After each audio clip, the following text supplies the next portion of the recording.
Very good afternoon everybody today. आज एक बहुत इंपॉर्टेंट टॉपिक लेके हम लोग यहाँ पे बात करने आए हैं, जो अभी का बर्निंग टॉपिक है। एंड बहुत सारे बच्चे हमारे पास आते हैं, फिर जी दुर्गापुर में बहुत जनों का सवाल होता है, नए बच्चे आते हैं, इंटरनेट में बहुत सवाल आ रहे हैं, लास्ट 15 दिन में क्या होना चाहिए, what must be last 15 days strategy, क्योंकि 15 दिन ही बस बचे हैं बच्चों आप लोगों के जेई एडवांस के लिए। क्या होना चाहिए स्ट्रैटेजी, आज हम लोग डिस्कस करेंगे। हमारे यहाँ पे एक्सपर्ट पैनलिस्ट है। We have Pradeep Kumar Raut sir, we have Durgesh sir, we have Ujjwal sir, we have Anindra sir.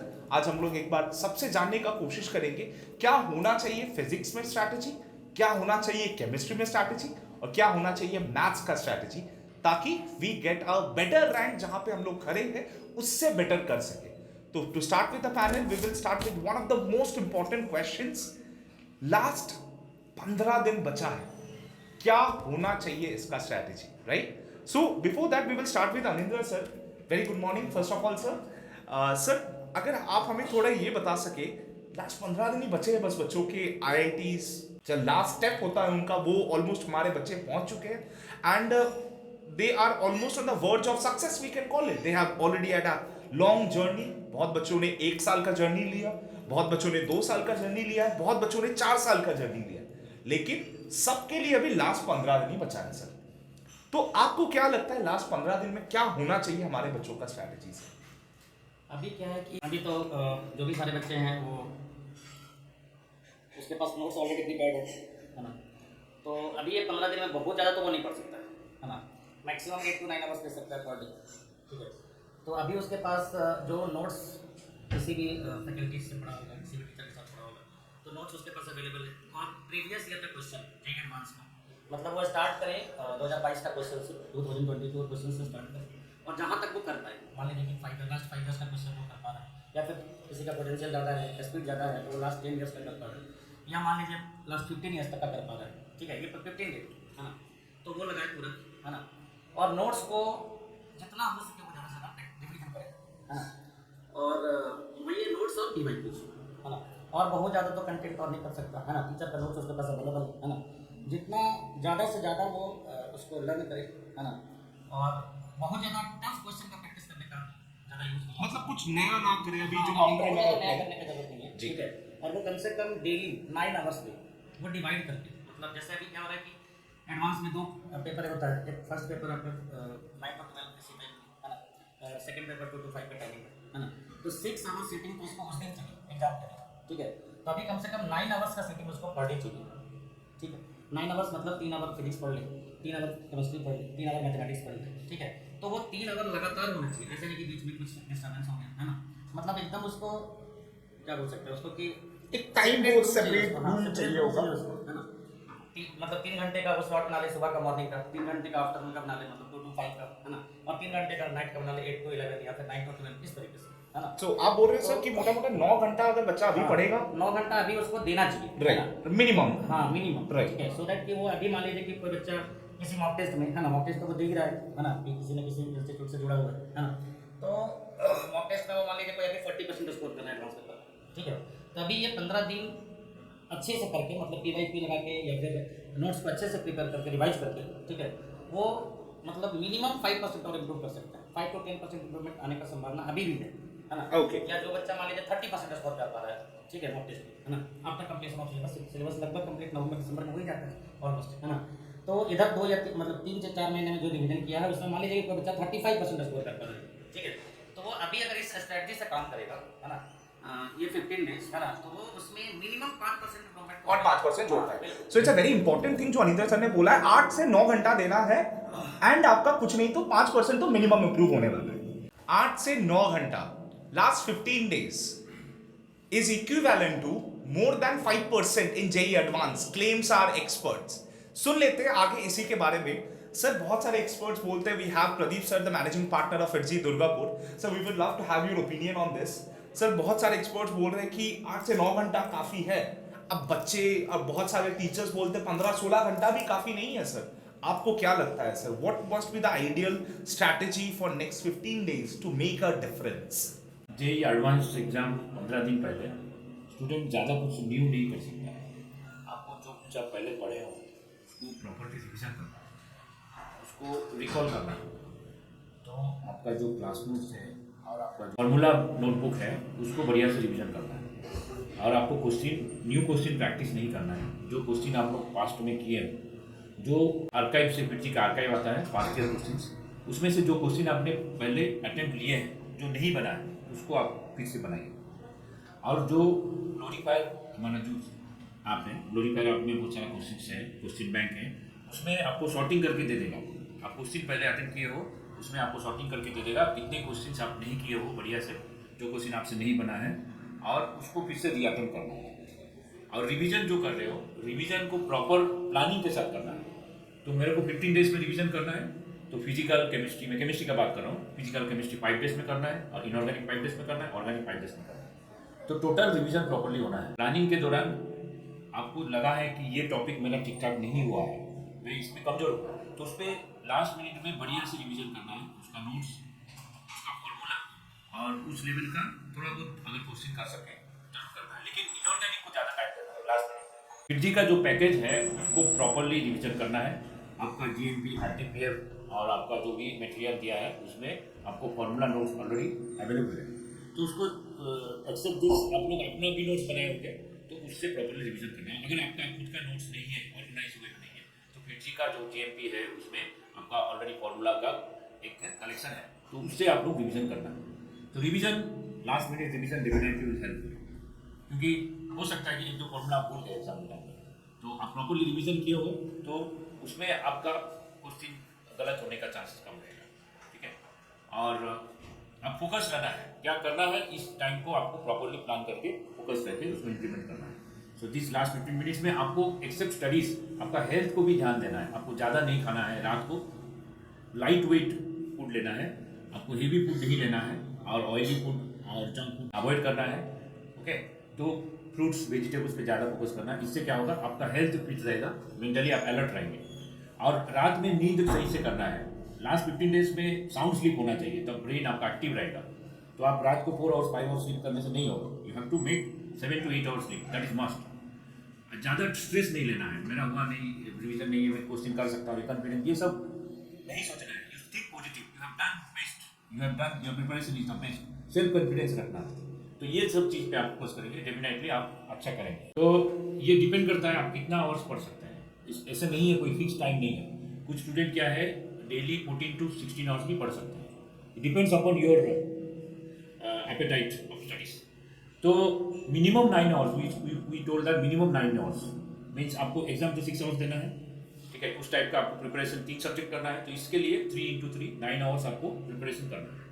तो 9 आवर्स आपको सिंगल स्पेस में प्रिपरेशन करना है, उसको छोड़ के, और 2-3 घंटा आप एक्स्ट्रा आपका जो वीक एरिया है उस पर फोकस करना है। अगर उसमें फोकस करेंगे डेफिनेटली आप अच्छा करेंगे। तो ये लास्ट मिनट, लास्ट मोमेंट का प्रिपरेशन ह्यूज डिफरेंस ला सकता है कुछ स्टूडेंट्स में, क्योंकि एवरीथिंग डिपेंड्स अपॉन एंडिंग। तो एंडिंग, अंत भला तो सब भला, तो ऐसे ही एंडिंग आपका अगर अच्छा रहेगा तो डेफिनेटली आपका एग्जाम बढ़िया जाएगा। That's all, thank you. So it is claimed that 8 से 9 घंटा it is possible कि आपका रैंक अभी से improve हो सकता है। ये हम नहीं कह रहे, this has been quoted by the experts that we have here. Yes, 8 से 9 hours every day even can make a huge difference. JEE Advanced 2023 pitch versus run, बहुत इंपॉर्टेंट क्वेश्चन है। कितना नंबर लाना चाहिए, कितना रैंक लाने के लिए, ये जानेंगे हमारे एक्सपर्ट से। सर क्या लगता है इस साल का JEE एडवांस जो होने वाला है, 15 दिन ही बचा है बच्चों का, एवरीबडी इज वेरी क्यूरियस कि सर कितना लाना है हमें, 40% लाए, 50% करे, 60% करे, 100% करे, कितना करके आए सर? आपको क्या लगता है इस साल का पिच कितना, कैसा होने वाला है, उसका रन कितना बनाना है बच्चों को उस पिच पे?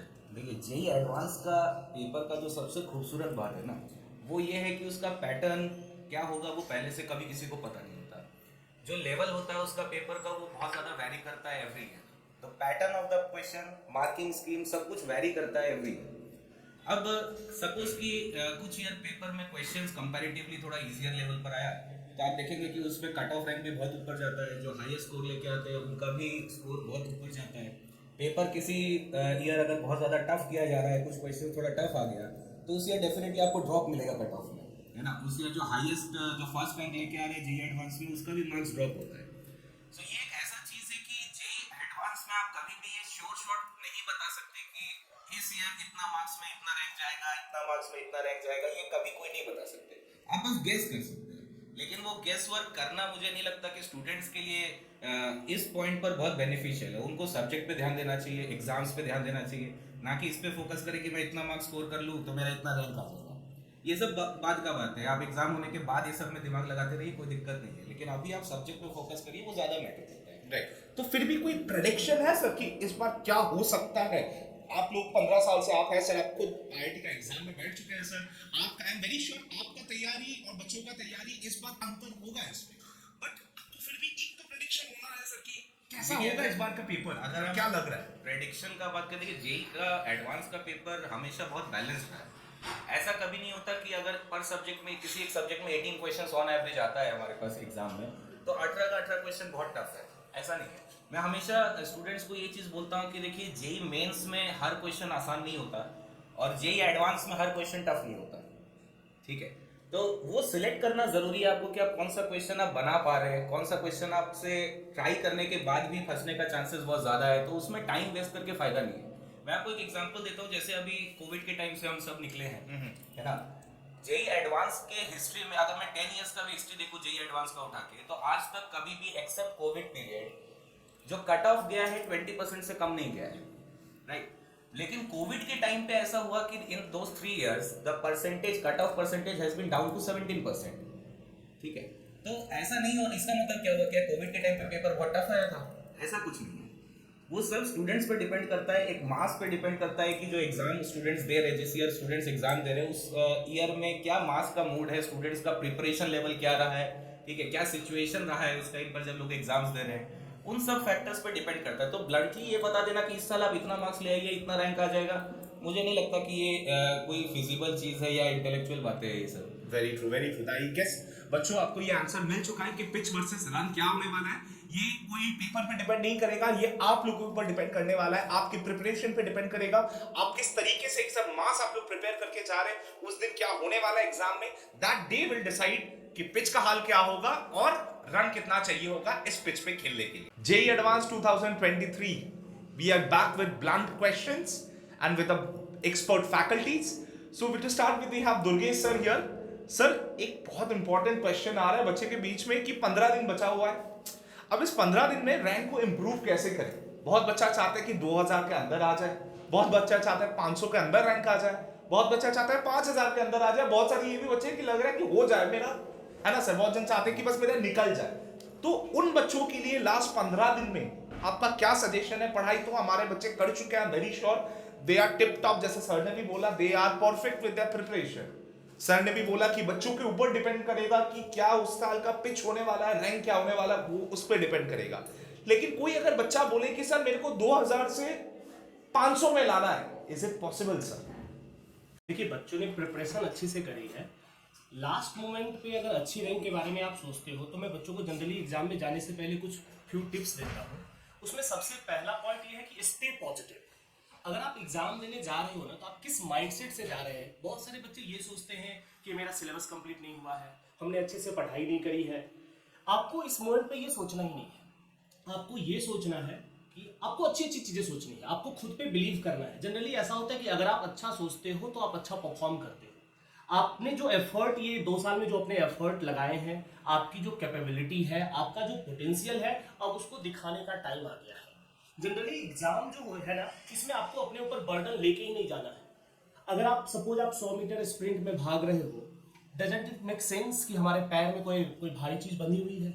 आप इनको गिव अप करिए और रेस में दौड़ने का सोचिए, ठीक है। आप बहुत कॉन्फिडेंट फील करिए, आप ऑलरेडी बहुत स्ट्रॉन्गर हो और आप अच्छा कर सकते हो। आपका माइंडसेट ही आपका रैंक फाइनल मोमेंट में डिसाइड करेगा। ये पहली चीज हुई। दूसरी चीज मैं बच्चों को ये बोलता हूँ, एंजॉय योर एग्जाम। अगर आपके ऊपर ये रैंक का फियर ऑफ फेल्योर का प्रेशर रहेगा, रैंक का बर्डन रहेगा, ये आपके स्पेशल डे को रूइन कर सकता है। जेईई एग्जाम जो है वो मेमोरी का है ही नहीं, ये थिंकिंग का एग्जाम है। ये परख करता है आपकी एबिलिटी का कि अननोन सिचुएशन में आप अपने नोन कॉन्सेप्ट को कैसे अप्लाई कर पा रहे हो। ये जो एग्जाम है इसमें हर क्वेश्चन को आप एंजॉय करिए। जो बन रहा है दैट्स ओके, जो नहीं बन रहा है दैट इज मोस्ट इंपॉर्टेंट, उसको आप ज्यादा एंजॉय करिए। क्वेश्चन लीव करना एक आर्ट है। हर क्वेश्चन को आप छोटे छोटे पार्ट में ब्रेक करिए, मैनेजेबल जिसको आप मैनेज कर सकते हो और उसको सिस्टमेटिकली हैंडल करिए। जो भी एग्जाम का मार्क्स आएगा, इसका फियर आपके दिमाग में रहना ही नहीं चाहिए। मैं बच्चों को फाइनल 3 ABC मंत्र जो फाइनल एग्जाम देने से पहले मैं बोलता हूँ, trust in your abilities, believe yourself and confidence of your knowledge. ये 3 चीजें जो है ये आपका मैटर करेगा। And do your best, forget the rest. अरे, do your best, forget the rest, that is what the experts say. I hope ये मंत्र आप लोगों को सबको पसंद आने वाला है। Do your best, forget the rest. But sir, ये जो आपने बोला अभी बहुत सही बोला कि नहीं सोचना चाहिए कितना रैंक लाना है, क्या होना है। सर, सब नहीं सोचते। बहुत सारे बच्चे हैं जो सोचते हैं कि बस निकल जाए। ये मैक्सिमम लॉट ऑफ बच्चे हैं जो सोचते हैं कि बस निकल जाए, किसी हाल में मेरा कट ऑफ पार हो जाए, मुझे आईआईटी में चाहिए। उनको ब्रांड नेम से मतलब है। अब बहुत सारे बच्चे हैं सर जो चाहते हैं कि ये अभी के दिन में हम लोग ज्यादा देख रहे हैं, पहले के टाइम पे इतना नहीं था। सर भी शायद एग्री करेंगे, सर आप भी शायद एग्री करेंगे। पहले के टाइम पे ये नहीं था कि 500 के अंदर लाना है, 50 के अंदर लाना है, 10 के अंदर लाना है। लेकिन आज के बच्चे इतना कॉम्पिटिटिव हैं, तो उनको वो माइंडसेट है कि मैं तो निकाल लूंगा, वो तो श्योर है, वो कोई डाउट ही नहीं है। जैसे हमारे यहाँ पे फिर जी दुर्गापुर में बहुत सारे बच्चे हैं, वी आर श्योर वो निकाल लेंगे, वो डाउट ही नहीं है। लेकिन वो बच्चे अभी ये क्वेश्चन से आपसे जानना चाहेंगे कि सर मैं तो प्रिपेयर्ड हूं, 2000 में आ जाएगा, इसको मैं 500 में लाने के लिए क्या करूं सर? देखिए, जब भी आप कोई कंपटीशन एग्जाम देते हैं ना, इसमें आपकी मेहनत के साथ साथ ये कंपेरेटिव मार्क्स आएंगे आपके। आप रेस में दौड़ रहे हो, बट आपके पैदल बहुत सारे बच्चे और दौड़ रहे हैं। अब डिपेंड ये करता है कि फिनिशिंग लाइन पे कौन पहले पहुंचता है। एफर्ट तो सब लगा रहे हैं, आपने क्या एक्स्ट्रा एफर्ट लगाया। सपोज आसान क्वेश्चन आए तो आसान क्वेश्चन सारे बच्चे सॉल्व कर रहे हैं, बट अगर टफ क्वेश्चन आ रहा है तो टफ क्वेश्चन में भी आपको उलझना नहीं है। जैसे हम ये सोचते हैं कि हमने 2 साल प्रिपरेशन करी है, हमसे ये क्वेश्चन बन गया था, अब उस क्वेश्चन में उलझ के, क्योंकि उसे एक्स्ट्रा मार्क्स तो आपका आना नहीं है।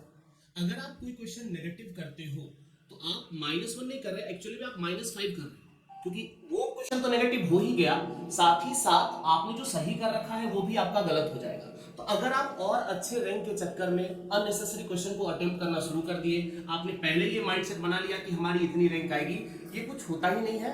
आप हर क्वेश्चन को पॉजिटिव एटीट्यूड के साथ कूल एंड काम वे में अटेम्प्ट करिए, और जो भी रिजल्ट आएगा आप ऑलरेडी ये सोचिए कि जो आईटीएन होते हैं ना, वो एग्जाम देके आईटीएन नहीं बनते, उनका एटीट्यूड पहले डिसाइड हो जाता है कि आईटीएन बनने वाले हैं। ठीक है, तो एग्जाम जब आप देने जा रहे हो ना, तो उस पॉजिटिव माइंडसेट से जाइए कि हम आईटीएन हैं। अब ये वक्त है दुनिया को दिखाने का, show your potential to your work, to this world, to your rank. Just one thing, So rank is just a number, we guess.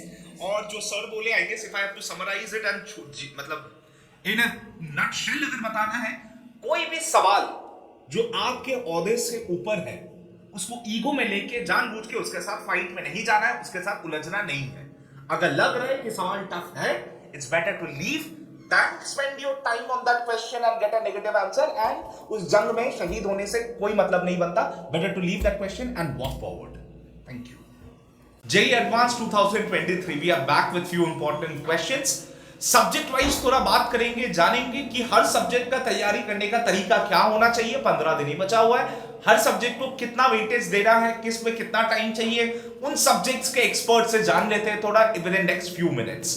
Sir, to start with chemistry, बच्चे आते हैं सर, बोलते हैं वास्ट सिलेबस है, organic है, inorganic है, इतना कुछ है पढ़ने के लिए, and I am very sure हमारे बच्चे प्रिपेयर्ड भी है सर। लेकिन नेक्स्ट 15 दिन में ये वास्ट सिलेबस को रिवाइज कैसे करें सर? अगर उनको आप छोटा कुछ टिप्स दे देंगे from your experience, that will be great sir. Chemistry syllabus vast है, लेकिन क्वेश्चंस जो आएगा जेईई में, क्वेश्चंस आपको कॉन्सेप्चुअली आएगा, लॉजिकल क्वेश्चन आएगा। अगर आपका कॉन्सेप्ट क्लियर है, आप बेसिक इंफॉर्मेशन जानते हैं, फंडामेंटल्स आपका क्लियर है, आप अगर सिलेबस का अंदर बेसिक क्वेश्चंस आपका नोन है तो उसी से क्वेश्चन आएगा। आउट ऑफ सिलेबस क्वेश्चन नहीं आता है या 1 to 5% आता है, तो इसीलिए आपको ज़्यादा पैनिक होने का कोई जरूरत नहीं है। आप लोग इनऑर्गेनिक के लिए आप लोग एनसीईआरटी बुक बढ़िया से रिवाइज कर लीजिए, क्योंकि फैक्ट बेस्ड इंफॉर्मेशन आ सकता है, लेकिन उसके साथ कुछ लॉजिक रहेगा। ऐसे नहीं कंप्लीटली फैक्ट बेस्ड इंफॉर्मेशन आएगा, कॉन्सेप्ट बेस्ड क्वेश्चन आएगा डेफिनेटली, तो उसके लिए एनसीईआरटी इज मस्ट। ऑर्गेनिक के लिए आप लोग जो बेसिक रिएक्शंस है, वो रिएक्शंस का इक्वेशंस और उसका मैकेनिज्म जो उसका अंदर है, तो उसको प्रॉपर्ली अपना जो क्लास नोट्स को रिवाइज कर लीजिए। फिजिकल केमिस्ट्री तो कॉन्सेप्चुअल है, आपको फॉर्मूला जानना है, तो एप्लीकेशन में आपका प्रॉब्लम सॉल्विंग एबिलिटी आपको टेस्ट करेगा, तो उसमें एक्चुअल आईक्यू और आपका चैप्टर का फॉर्मूला और डिफरेंट डिफरेंट जो टर्म्स है फिजिकल केमिस्ट्री में, उसके बीच में लिंकिंग आपको आना चाहिए और क्वेश्चन को आपको प्रॉपर्ली समझना है। और उस समय आप अगर प्रॉपर्ली क्वेश्चन को समझ पाए और सही फॉर्मूला यूज कर पाए, डेफिनेटली आप कर पाएंगे। तो केमिस्ट्री मेरे को नहीं लग रहा है जब पेपर आप अपियर करेंगे आपको ज़्यादा टाइम लगेगा। डेफिनेटली जो स्टूडेंट सक्सेसफुल होते हैं सबसे पहले केमिस्ट्री या फिजिक्स अटेम्प्ट करते हैं, क्योंकि कम टाइम में वो सॉल्व करके मैथ्स को ज़्यादा देना चाहते हैं, क्योंकि नॉर्मली मैथ्स पेपर में ज़्यादा टाइम लगता है।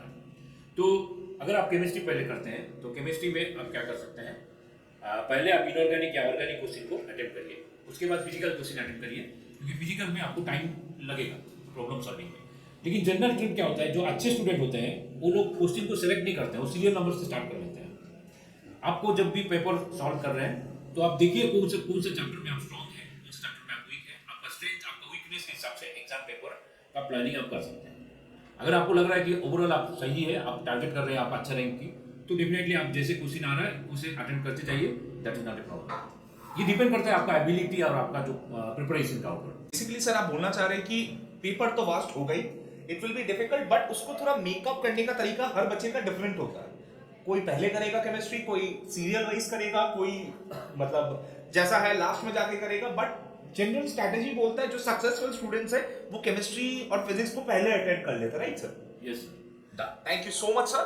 And coming to this will come to physics sir. हमारे सर एक बहुत इंपॉर्टेंट सवाल आता है, 11th और 12th का बच्चे आते हैं, अब 12th का बोर्ड तो दे दिए सर, बहुत अच्छा नंबर भी आया था, अब बच्चे को दिक्कत ये है कि पढ़े कौन सा है सर, 12th में ज्यादा फोकस करें कि 11th में ज्यादा फोकस करें, और ये दूसरा ट्रेन के लिए नहीं आता, फिजिक्स के लिए सबसे ज्यादा ये सवाल आता है, तो इसमें अगर आप कुछ बता सके सर। ये बहुत कॉमनली फिजिक्स में बच्चे पूछते हैं हमसे आके कि सर वेटेज किसका ज़्यादा रहता है, क्लास 11 का वेटेज ज़्यादा रहता है या 12th का वेटेज ज़्यादा रहता है।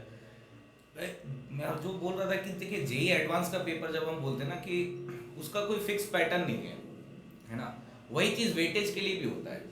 मैं ये बोल सकता हूँ कि 51-49 का वेटेज रहेगा। अरे सर 2% का मार्जिन बहुत कम मार्जिन होता है। 51-49 इससे ज़्यादा नहीं। आप ये नहीं बोल सकते सर 20% वेटेज आप 11th को दीजिए, 80% 12th को दीजिए या वाइस वर्सा, ऐसा कुछ नहीं बोला जा सकता।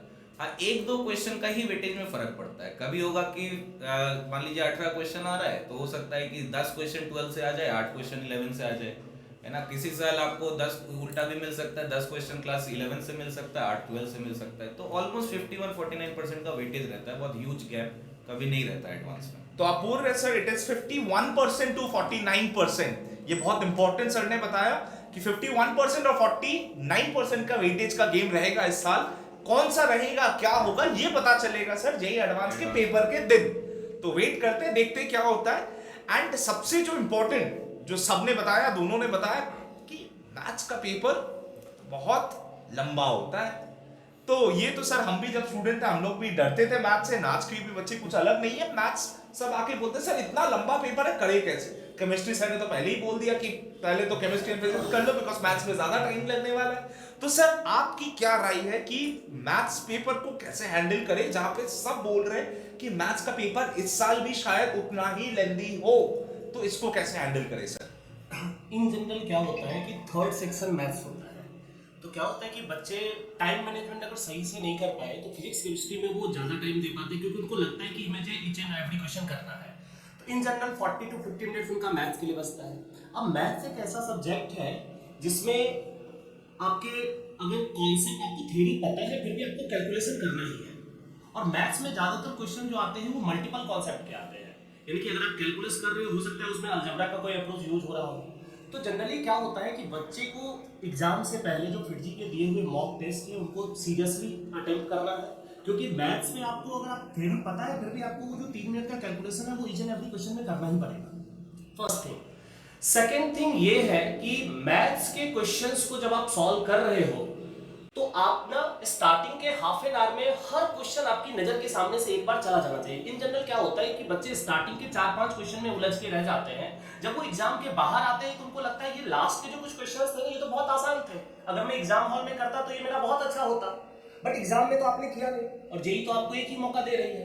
तो बी श्योर कि आपकी जिंदगी में एक और काश ऐड ना हो जाए। आप एग्जाम के देखिए, एग्जाम में अगर आउट ऑफ 18 क्वेश्चन 10 क्वेश्चन बहुत आसान है, आप इन 10 क्वेश्चंस को पिक करिए, पहले आप इनको सॉल्व कर लीजिए।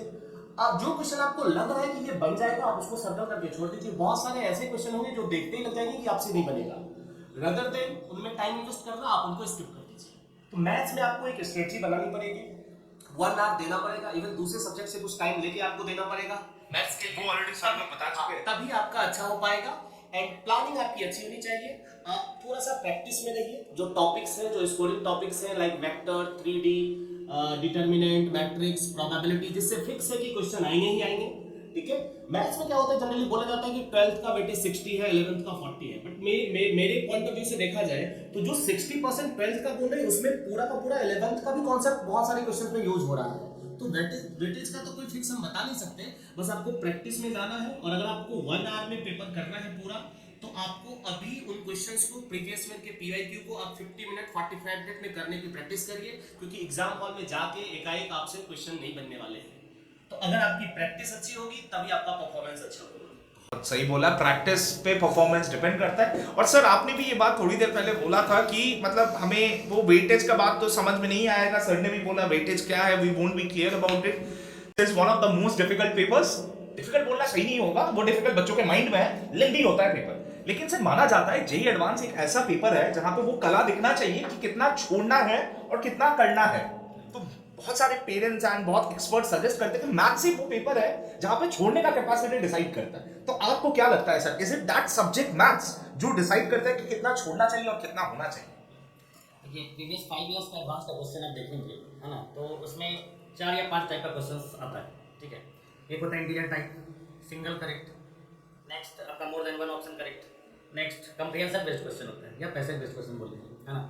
तो जनरली देखा जाता है अभी 5-6 साल के क्वेश्चन आप देखेंगे प्रीवियस ईयर्स का, तो इंटीजर टाइप क्वेश्चन जो होता है या फिर न्यूमेरिकल टाइप क्वेश्चन जो होता है वो जनरली आसान होता है।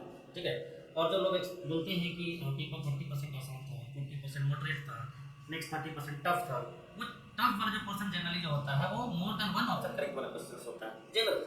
ठीक है, इजी पार्ट वाला जो होता है वो आपका पैसेज वाला होगा और फिर इंटीजर टाइप का होगा और सिंगल करेक्ट वाला होगा। ठीक है, मतलब इजी टू मॉडरेट। ठीक है, ये इंटीजर टाइप, सिंगल करेक्ट और पैसेज बेस्ड क्वेश्चन होगा। ठीक है, टफ वाला पार्ट जो होता है वो आपका more than one option correct वाला होता है। ठीक है, तो मेरा सजेशन यही है कि बच्चे पहले इंटीजर टाइप क्वेश्चन को अटेम्प्ट करें। ठीक है, उसके बाद सिंगल करेक्ट पे जाए, उसके बाद फिर जाए पैसेज बेस्ड क्वेश्चन।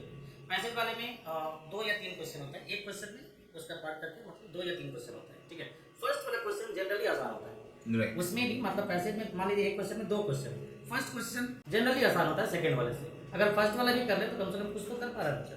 ठीक है, तो ये है। और बाद बाकी मैथमेटिक्स में हम देखेंगे टफ पोर्शन, जैसे कौन सा पेपर मतलब कौन सा टॉपिक से टफ क्वेश्चन होता है। हाँ, तो जनरली हमको लगता है टफ जो पोर्शन होता है वो आपका कुछ पार्ट कैलकुलस का होता है, कुछ पार्ट अलजेब्रा का होता है। ठीक है, क्योंकि कोऑर्डिनेट ज्योमेट्री, वेक्टर और 3D इसका वेटेज ऑलमोस्ट 25% है। अगर प्रीवियस 5 इयर्स का क्वेश्चन देखेंगे तो उसमें आपको इस 3 टॉपिक से 2D coordinate geometry, 3D coordinate geometry and vector से ऑलमोस्ट 8 to 9 क्वेश्चन आपको दिख जाएगा। बहुत इंपॉर्टेंट है sir, maths and all question. 8 to 9 question आपको दिख जाएगा, वो लगभग आपका 25% के आसपास होता है, क्योंकि टोटल क्वेश्चन 34-35 होता है दोनों पेपर मिला के। ठीक है, तो कोऑर्डिनेट 2D, 3D और वेक्टर का 25% वेटेज है ना। कैलकुलस का लगभग 35% वेटेज है ना। अलजेब्रा और प्रोबेबिलिटी ये दोनों मिक्स करके लगभग 30% क्वेश्चन पूछते हैं। ठीक है, और आपका फिर ट्रिग्नोमेट्री हो गया, और इस बार जो ऐड किया है स्टैटिस्टिक्स। ठीक है, जो इस बार ही ऐड किया है, इसके पहले जेईई एडवांस में नहीं आता था। तो ट्रिग्नोमेट्री और स्टैटिस्टिक्स से ऑलमोस्ट 10% क्वेश्चन मान के चलिए पूछता है ना। ट्रिग्नोमेट्री से एक टॉपिक इस बार हटाया भी है, सॉल्यूशन ऑफ ट्रायंगल। ठीक है, और स्टैटिस्टिक्स ऐड हुआ है इस बार। तो आई गेस सर ने बहुत डिटेल्स में बताया कि कौन सा चैप्टर इसको फॉलो होना चाहिए। और सर इस साल का स्टैटिस्टिक्स, जैसा सर ने भी बताया कि एक नया चैप्टर ऐड हुआ है, तो ये जो जेईई एडवांस का गेम है, इस गेम में ये स्टैटिस्टिक्स इस चैप्टर को लेके कितना इंपॉर्टेंट रोल प्ले करने वाला है, क्या लगता है आप सर? मान के चलिए ऐड हुआ है इस बार, तो एक क्वेश्चन तो पक्का श्योर शॉट पूछेगा, डायरेक्टली या फिर इनडायरेक्ट। तो ये तो बहुत बढ़िया बात हो गया सर, हमारे बच्चों को एक तो सवाल मिल गया, वो स्टैटिस्टिक्स से बिल्कुल आने वाला है इस बार। ये प्रेडिक्शन ही नहीं, ये हमारा एक्सपर्ट्स ओपिनियन एंड प्रेडिक्शन दोनों मिला के आ रहा है कि स्टैटिस्टिक्स नया चैप्टर है, नया इंपॉर्टेंस दिया गया है जेईई एडवांस में, तो वो इंपॉर्टेंस इस साल जरूर कैरी होगा। तो स्टैटिस्टिक्स बिल्कुल कैरी करके जाइए, एक सवाल तो बिल्कुल बनने वाला है वहीं से। थैंक यू सो मच जी सर। स्टैटिस्टिक्स का डायरेक्टली क्वेश्चन ऐसा नहीं है कि वो सिर्फ स्टैटिस्टिक्स से ही पूछेगा, वो यूज कर सकता है, may be binomial theorem use कर ले। Okay. सीक्वेंस एंड सीरीज में यूज कर ले, ठीक है, कहीं ना कहीं यूज जरूर करें। लेकिन होगा जरूर इस बार बिल्कुल, स्टैटिस्टिक्स। बिल्कुल, चलिए, concept एक का तो use हमें करेगा ही। क्लैरिटी मिल गया कि बहुत बार जो हम लोग बोलते हैं जेई एडवांस का पेपर क्या होगा हमें समझ नहीं आता, एक क्लैरिटी तो मैथ्स ने दे दिया कि स्टैटिस्टिक्स आ रहा है इस बार। सर केमिस्ट्री से आप अगर 2 चैप्टर बताना है जो बच्चे को आप बोलेंगे बिल्कुल ना छोड़िए, बहुत सारा चैप्टर है, वेरी श्योर उनको सब पढ़ना है, बहुत सारा चैप्टर है, आई अंडरस्टैंड कि लेकिन 2 चैप्टर, ये 2 चैप्टर पढ़ना ही है, ऐसा कौन सा 2 चैप्टर है सर? वो फिजिकल केमिस्ट्री में इलेक्ट्रोकेमिस्ट्री है, उसमें से जरूर आएगा सर। इलेक्ट्रोकेमिस्ट्री और एक चैप्टर सर, और फिजिकल केमिस्ट्री में इलेक्ट्रोकेमिस्ट्री है, ऑर्गेनिक केमिस्ट्री में तो आप बोल नहीं सकते कौन सा चैप्टर। राइट। ओवरऑल आता है, इनऑर्गेनिक भी ओवरऑल आता है, लेकिन मैक्सिमम क्वेश्चन आता है आपका 11th क्लास का टॉपिक आप ले लेंगे तो 11th क्लास का टॉपिक में आपका स्टोइकियोमेट्री से क्वेश्चन आएगा, वॉल्यूमेट्रिक एनालिसिस आएगा, आयनिक इक्विलिब्रियम से मस्ट आएगा। ये मेजर टॉपिक है जिसको आप लोग नहीं छोड़ना चाहिए। और इनऑर्गेनिक में आप देख लीजिए कोऑर्डिनेशन कंपाउंड से जरूर आएगा क्वेश्चन, केमिकल बॉन्डिंग में आना ही आना है। और बाकी जो आपका जो पी ब्लॉक एस ब्लॉक जो है उसमें से 1-2 क्वेश्चन आता है, वो लेकिन भास्ट है, उसको आप लोग एनसीईआरटी बुक से रिवाइज कर लीजिए। और बाकी चैप्टर से क्वेश्चन आता है, मिक्स करके आता है, ये main topic. Right sir, maths ने बता दिया, फिजिक्स का हो गया, मोटा मोटा सर बच्चों के लिए 30% सवाल तो दे दिए सर आज। 30% सवाल जेई एडवांस में क्या होने वाला है फिटजी ने वो बता दिया आपको। अब आएगा लास्ट सवाल सर जो है फिजिक्स का। फिजिक्स में सर आप बताइए, और ये 30% को सर आप पूरा कीजिए, 50% तक ले जाइए। ये जेई एडवांस में देखिए JEE total number of topics अगर आप फिजिक्स में देख रहे हैं तो बोलते आ रहा हूँ 19 से 20 चैप्टर्स हैं पूरा 11-12 मिला के फिजिक्स में। लेकिन जो स्टूडेंट रियली जेई एडवांस के लिए टारगेट है, मैंने टारगेट कर रहा है जेई एडवांस में बहुत अच्छा करना है मेरे को, तो वो 19-20 चैप्टर के टर्म्स में अगर फिजिक्स को देखेगा तो पेपर बहुत टफ हो जाएगा उनके लिए। जी। अगर आप फिजिक्स देख रहे हैं तो आपके लिए 5 चैप्टर है। पहला चैप्टर पूरा मैकेनिक्स है, सेकेंड हीट एंड थर्मोडायनेमिक्स है, थर्ड चैप्टर आपके पास इलेक्ट्रोमैग्नेटिज्म है, देन कम्स मॉडर्न फिजिक्स एक पार्ट बोल सकते हैं, ठीक है। आप चाहें तो इलेक्ट्रोमैग्नेटिक वेव्स वाला पार्ट, लाइट और वेव ऑप्टिक्स, उन सबको अलग कर सकते हैं। तो मोटा मोटा 4 से 5 चैप्टर होता है अगर हम जेई एडवांस के पॉइंट ऑफ व्यू से देखें। अब जैसे मान लीजिए एरर एनालिसिस का एक पार्ट है, ठीक है। एरर एनालिसिस से दोनों पेपर मिला के एक क्वेश्चन तो आना ही है, 2 आता है। Okay, error analysis. Error analysis से 1 या 2 क्वेश्चन हमेशा आता है, ठीक है। ऐसा कभी नहीं होता कि उसमें से एक भी क्वेश्चन नहीं आया, ठीक है। मिनिमम 1 तो आएगा और 2 भी आता है कभी कभार। पूरा इलेक्ट्रोमैग्नेटिज्म जैसे हीट मान लीजिए, आप हीट चैप्टर अगर ले लेंगे तो अगेन मैं हमेशा दोनों पेपर मिला के आपसे बात कर रहा हूँ, क्योंकि कभी हो सकता है कि एक पेपर में क्लास 11 का वेटेज थोड़ा ज़्यादा दे दिया, दूसरे में वो मेकअप कर देगा, 12 का वेटेज ज़्यादा दे देगा। हीट एंड थर्मोडायनामिक्स से दोनों पेपर मिला के कभी कभार 4-5 क्वेश्चन तक भी आए, राइट। मैकेनिक्स अगर हम लोग देखें तो अब मैकेनिक्स में देखिए कोई भी क्वेश्चन आ रहा है तो वो मैकेनिक्स का सिर्फ एक चैप्टर यूज करके नहीं बनेगा। ऐसा नहीं है कि सिर्फ लॉज ऑफ मोशन यूज करके आपने कोई क्वेश्चन सॉल्व कर दिया, ठीक है, या वर्क पर एनर्जी यूज करके आपने कोई क्वेश्चन सॉल्व कर दिया, ऐसा नहीं होगा मैकेनिक्स में। मैकेनिक्स में जितने 6-7 चैप्टर बच्चों ने पढ़ रखे हैं, starting from vectors to rotational mechanics, हर चैप्टर का कंसेप्ट एक क्वेश्चन में यूज हो सकता है।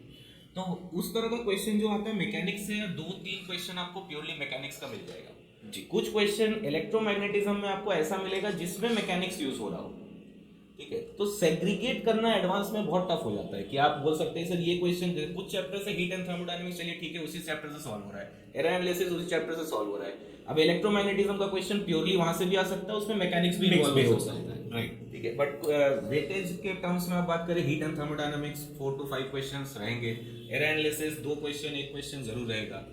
अगर आप ज्योमेट्रिकल ऑप्टिक्स वेव ऑप्टिक्स मिला के देखें तो 2-3 क्वेश्चन उसके भी मिलेंगे आपको। तो मोटा मोटा 8 क्वेश्चन तो आपने बता दिया यहाँ पे कि कहाँ से आने वाले, राइट। तो this brings out to the end of the story कि मोटा मोटा आज हमें मैथ्स, फिजिक्स एंड केमिस्ट्री से पता चल गया कि कौन सा चैप्टर्स आने वाले, and we would love to have some suggestions from Pradeep sir also in this.